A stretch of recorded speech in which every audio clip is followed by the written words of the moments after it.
Welcome to HubSpot, the podcast for busy marketers looking to get more leads and sales from HubSpot. Discover the latest from the world of content marketing and social media.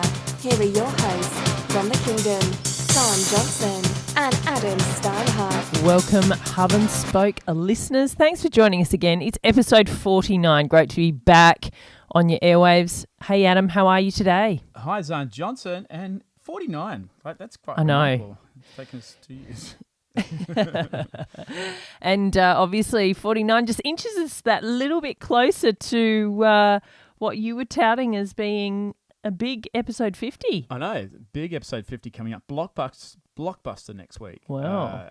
We can't. There's going to be a big reveal on Excellent. the day of the podcast, so you're going to have to listen. It's going to be Thursday next week, but let's get stuck into 49s. Yeah, let's get it carried away. Very, very Really lose as we can. Excellent. So let's kick off with what it is that we're liking this week. And obviously, huge news in the last 48 hours with the new navigation being rolled out across HubSpot portals. Adam, what are your thoughts? I know you've switched ours over.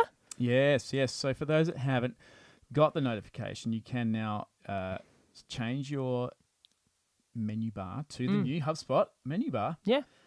Which amalgamates sales and marketing for the first time. That's handy. And, I think that they've done a good job because if you look at the origins of the menu bar, it's been, pretty much ever since we've been on the platform since late 2014, it's been there. Yep. And back then there wasn't even a CRM. So it's something which has got chunkier. Chunkier. More A and more chunkier features menu. released. There you go. So not only have they actually changed the menu, but they've also got reorganized some of the topics. Yep. And you know what, Zan Johnson? Very good for when using on iPad now. Yes, So, I noticed you playing with that earlier. It's and better for responsive. Very good. It really looked quite nice, actually, the way it was drilling down. Yeah, look, obviously since the last couple of years, the iPads have got bigger and they're now, tablets are pretty much a tool which is used every single day. So they definitely had to do something with that because it wasn't great before, it wasn't easy before. So now it's much better though. So well done. I think it's a definite tick. Yeah, no, look, I think it's a big tick for me as well. I probably had spent about 2 minutes having a look, and I am yet to find a reason not to do it. So that's a big plus. Well done, new navigation. So what about yourself, Adam? What are you liking this week? Well, Zan, I'm sort of going to go with what I want to change because it kind of triggers off that. Are you messing with the format? Yeah, I totally am. I'm really sorry. The thousands of listeners are going to be sent to all sorts of disarray with that sort of Correct. random, I know you're waiting on random act. Exactly. But Before you do that, then I've got another what you I'm go- liking. Yeah, what are you liking? I've got a second what I'm liking. Great. Yeah. And that's the new featured image option. So now when you're in landing pages and website pages, you have the option to select a featured image, which of course has been available in blogs for quite some time. But what that means now is that you can select a featured image for your site pages and your landing pages. And then when you share something through to social, that's the image that it's going that's to a pull real through. issue. Now you mention, I now appreciate why that's such a big deal. When you said it, I was thinking, hasn't that always kind of been in there? But you're right, it's only been blogged. Oh, gee. Oh, yeah, that's great, son. Yeah, right. Yeah, whatever. Oh, I get it. That's actually really smart. Now you put it like that. Oh, good. Yeah, Excellent. So, earned my pay today. Good yeah, stuff. not just So there you go. Not just a famous catwalk model after all. Shush. So All right, well then your turn. Go on. What is it? What do you want to change? yeah, so getting back to the menu, like yeah, well, I told you it followed on from the menu. Jeepers. But, I like the menu. Mm. It's good, but there are a couple of things that could have made it better. One, the use of fast keys. Like fast keys been around since the very first Mac right. and PC, Yeah. So we're talking 1984 was the Mac that had the fast keys on it, and Windows 1 pretty much, Windows you could always use keys. So I just am frustrated because it's not like it can't be done on the cloud. There's plenty of other apps like Lucidchart we use has fast keys. You've got Gmail has fast keys, and why can't HubSpot put fast keys on these menu commands? Because we go backwards and forwards between lists and contacts and email and website pages and sales and deals and, we go backwards and forwards all day long. how much would you love a fast key zone? Yeah, look, I'm just thinking about the mouse action, like up, down. Yeah. I mean, I think you've hit on a nerve, maybe. yeah, like the mouse is, racking up some serious kilometres, doing stuff that can be done with shortcut keys. Mouse Sorry for our miles. American listeners, 1.6 kilometres is 1 mouse mile. So it's doing a lot of journeying for no reason. Come on, let's pull 1984 out of the be the rabbit out of the hat. I like it. And go with some fast keys. Fast keys. And then if they have them, let us then change some or add some to the menu Yeah, command. that's brilliant. Favourites. Yeah, favourites. That's really cool. I know. Because what tends to happen, I recall in an agency scenario where you've got lots of people working on lots of accounts, is some people will only do certain things within portals. Yeah. Like, Candace is landing page specialist and Michael is blogger. We don't have a Michael or Candace. I was being hypothetical. Oh, okay. I get it, yeah. So the You get it. virtual Candace. All right. You know what I mean? Yeah. So Yep. fast keys, great Amazing. idea. Good Yeah, one. So if they need that, and it's not that hard to do, like how hard? Anyway, so the next whinge about that Yeah. is allow us to have our own menu, which is our favourites. You can hit on the favourites bit. Yeah. So at least we can customize a menu and have our favourite stuff in there. And you can make it, FileMaker does it well. You can have command 1, 2, 3, 4, 5, 6, 7, 8, 9. So we can just have 9 custom commands which we choose to apply the fast keys 1 to 9 on. Maybe we should put that forward. Have you got any points? No. You seriously blew all your points like in First week day. 1. First day, 2.5 years ago. I'm waiting. That's hilarious. I know, it's no fun. All right, well, if we ever get it up on the ideas, you Yeah. can vote it up. They might have changed ideas. I haven't been back there for so long. No, I've given that's up on true. requests for points. Yeah. Excellent. All right, so let's move on to our next topic, tips for agencies. Yes. I like this topic, actually. And, of course, everything we say here can be applied to those using HubSpot anywhere. But you got me onto this one, and emojis in email subjects. Yes. And I was searching through my inbox earlier today looking for an email and came up with a couple of Crackers. Christmas crackers. Ah! A couple of Christmas emails you sent that came up, and they had emojis, and they really stood out. And I realised that we have done a bit of testing, and they do work better. So what's your take on that? Oh, I think it will come as no great surprise that I love an emoji in a subject line. Yeah. And had a real hearty chuckle the other day when we were at an executive level directors meeting and we got a vote, Strong vote of confidence. Yeah. strong vote on the use of emojis in emails across the company. That was a big win. Look, they're really about telling a little bit more of the story, which sounds a little bit lame, but, if you're talking...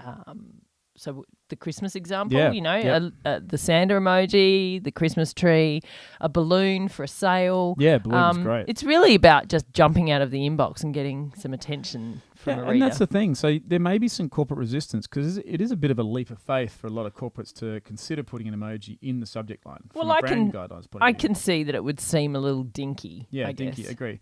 But here's the counter to that, son. Counter dinky. The counter dinky is that email is about getting read. And if you don't have a great subject line, then you don't get read. Yeah. And so I think use whatever you possibly can to get read. And then the content that's valuable and rewarding after the subject line's been dealt with, no matter how good it is, if it's not clicked on, it's not going to get read. So I think you do have to do it and experiment with it. So we ran an A/B test. That was actually inconclusive. That sample set wasn't big enough. Perhaps that's a thing to change in HubSpot. But the bottom line is that there is, in all seriousness, there is a greater uptake when there are emojis involved in email. Absolutely. We've seen that in the subject line. So use it. Be clever about it. There are a lot of emojis that get used all the time, but there are some that don't get used very often. So don't be scared to own an obscure emoji. Yeah, for sure. There are a lot of very obscure ones. Yes. I know you've got extreme range when it comes to emojis. Well, I mean, maybe we should lay down the challenge. Can someone emoji out their whole subject line? Or can someone name all the emojis? Gosh. No, Someone probably I could. can't. No. But yeah, so that use emojis in emails. That's Very a great good. tip for agencies. And, have a play with it because it's all about getting clicks for your customers. Excellent. And don't be scared to break some of the old age traditions. Cool. Well, my tip for agencies is around hashtags and hashtag management. A big one now with Instagram being introduced into the portals. and you know, obviously being able to schedule Instagram posts out, the hashtags are still really important. So you've really got to free type them in type of thing, right? Which has always been the case in any scheduling tool you used, or obviously natively in the app. But my point here is, you know, usually you do 10, 15 emojis, hashtags. So figure out, like, actually spend some time working out what the hashtags for your business are, and then have some form of like library. Great. So can I... Four or five chunks. A terrific springboard. And I'll let you fix your pen that you just broke. It's fixed now. It's fixed. Is that you should have a digital brand style guide, and it's far different from the style guide that your design firm might have given you. This is a style guide that talks about the Google fonts, web fonts you're using, the way you style your email fonts, because you're only able to have upwards of 8 different fonts, which is standard for email marketing. Keyword management, the style guide on how you're going to deal with the different ways of presenting the data in Twitter and Facebook and also Instagram. Plus, you've got the hex colors for your brand. So it's not the PMS colors anymore. It's all about the hex colors. So I would definitely be making a digital brand style guide to go all this, and that's where you can include those keywords. Yeah, absolutely. So I guess do some brainstorming, figure out 5 variations of a mix of hashtags, have them stored somewhere close by. You know, is it Notes? Is it Evernote? Is it whatever? And then... Or whatever note. That's my new app that's coming out. And rotate through them, but just have them handy so that you're not scrambling every time, because the Instagram scheduling part of HubSpot is fantastic. Better than Schedugram? Well, it's similar.